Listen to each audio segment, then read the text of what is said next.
This is Martin Fackler for the New York Times. I'm the Tokyo Bureau Chief. Japan suffered its largest earthquake on historical record today. An 8.8 magnitude earthquake hit off the northern coast. The quake itself did damage, but even more devastating was the tsunami that the quake unleashed. In some places, there were news reports of a wave more than 25 feet high that swept through entire towns, bulldozing through buildings and sweeping over cars as they were driving down a highway. The areas that were hit, many of them are very remote, and at this time it looks like there are at least 200, probably many more deaths, hundreds more missing. Entire swaths of northern Japan are now without power.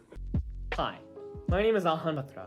I'm the Chief Financial and Science Officer at AERIS Drones, and I'm currently based in Tokyo, Japan. What still upsets me about that day was the fact that the majority of casualties were caused because rescue teams were either overwhelmed or could not access victims in time, things that could have easily been avoided with the right rescue methods. In 2024 alone, 393 disasters resulted in over 17,000 casualties worldwide.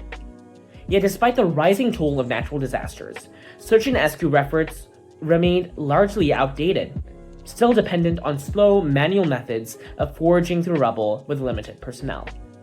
However, with rubble stretching in every direction and every second being valuable, identifying where victims are trapped becomes nearly impossible. In such conditions, conventional approaches are no longer just inefficient, they're ineffective. Therefore, we believe there's a critical need for a faster, more technological solution, one that can navigate debris, assess danger zones, and locate survivors with precision and speed. Introducing AERIS. I'm Lucas Halverson, studying mechanical engineering with a focus on drone design. I'm Daniel Memazier, the Chief Systems Architect at AERIS Drones.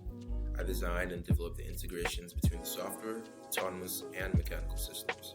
I'm Saket, a high school student interested in AI and machine learning. Our solution is an autonomous drone swarm, essentially a team of dedicated drones that launches within minutes of a disaster. Their mission is to be the first eye and ears of the scene, finding victims faster than ever before. Here's how it works. First, a large mapper drone acts as an eye in the sky. It uses laser mapping system called LiDAR, live 3D model of the scene for the rescue teams. While that's happening, our smaller drone flies into dangerous and hard to reach spaces using thermal cameras to search for the heat signature of survivors. But finding the person is just the first step. Our key innovation is figuring out if they're okay from a distance.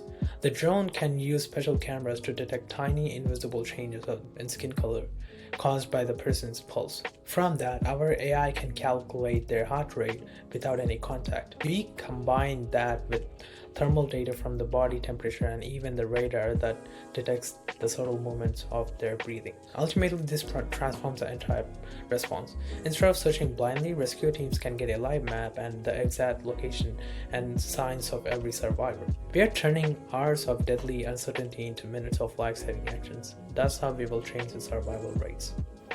Our technical roadmap combines cutting-edge technologies in an innovative way.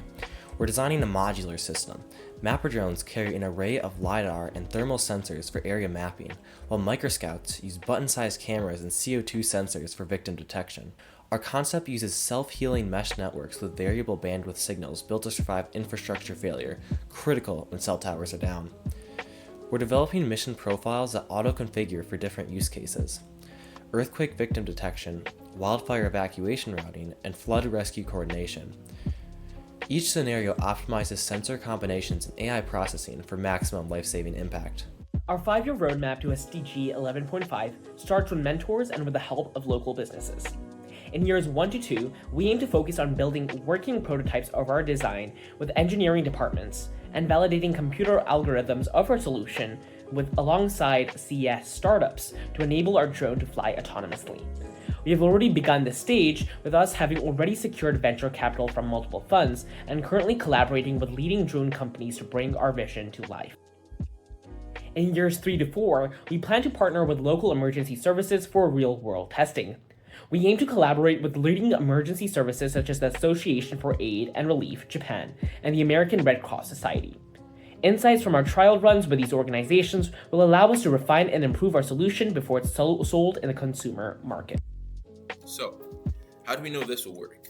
While we haven't done any physical tests yet, we have validated our concepts through detailed simulations and expert feedback. Our algorithms are hitting their performance targets in simulations, showing 95% accuracy in control tests.